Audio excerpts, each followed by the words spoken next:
एक बात कहने के लिए आप लोग से विनती कर रही हूँ कि इस आंचल में आप लोग एक बार एक टीम की वोट इस आंचल को भर दीजिए। मेरे पति को भी विधानसभा भेजिएगा तो आप लोग का मान सम्मान को कभी ठेस नहीं लगेगा। यही बात कह करके अपनी बात को समाप्त कर। धन्यवाद।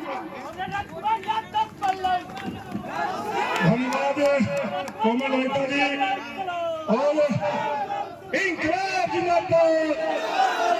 नरवार का विधायक कैसा हो, नरवार का विधायक कैसा हो। अब ये 5 साल का हम लोग का हिसाब लेना होगा। अरे 5 साल का एक हिसाब पूरे गांव गिराव का तमाम नौजवानों, महिलाओं और किसान भाइयों से खास करके हम कहेंगे कि आप लोग का जो खेत में पानी नहीं है, आपको खेत में बीज नहीं है, इसके लेकर के हम लोग का 5 साल का हिसाब किताब करना है।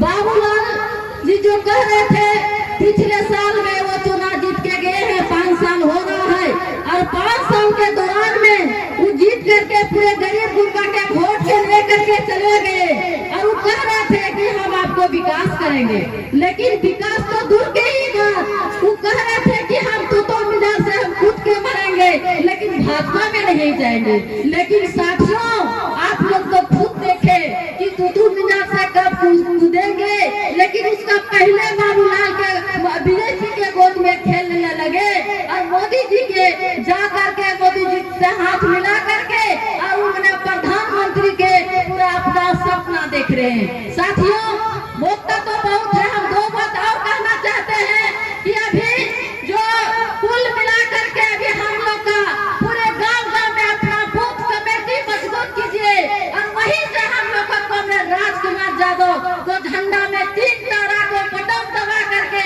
और हम लोग को भारी मतों से विजय बनाना होगा। साथियों तभी यहाँ के महिलाओं का जीत होगा, तभी यहाँ के किसानों का जीत होगा, तभी यहाँ के सभी बूढ़े बच्चे का सभी का जीत होगा। साथियों हम तो बड़े बड़े सपने देखते हैं, लेकिन ये बड़े बड़े सपने तब हम जीतेंगे जब राजकुमार यादव जीतेंगे तो हम जीतेंगे, और राजकुमार यादव नहीं जीतेंगे तो हम लोग कोई नहीं जीतेंगे। इसलिए हम लोग आप लोग से अपील करेंगे कि जो 20 तारीख का जो अब चुनाव के जो होगा उसमें हम लोग अपना कमर कस लेना होगा और बूथों में हम लोग का ऐसे दलाल बिचौलियों का अगर वोट के लेकर के हम लोग को रोकेंगे उसको हम लोग बदला लेंगे। इसलिए हम लोग का वोट से हम लोग के वोट में राजकुमार यादव के हम जिताने के काम करेंगे। साथियों इन्हीं बातों के साथ अपना बात समाप्त करती हूँ। तमाम साथी का लाल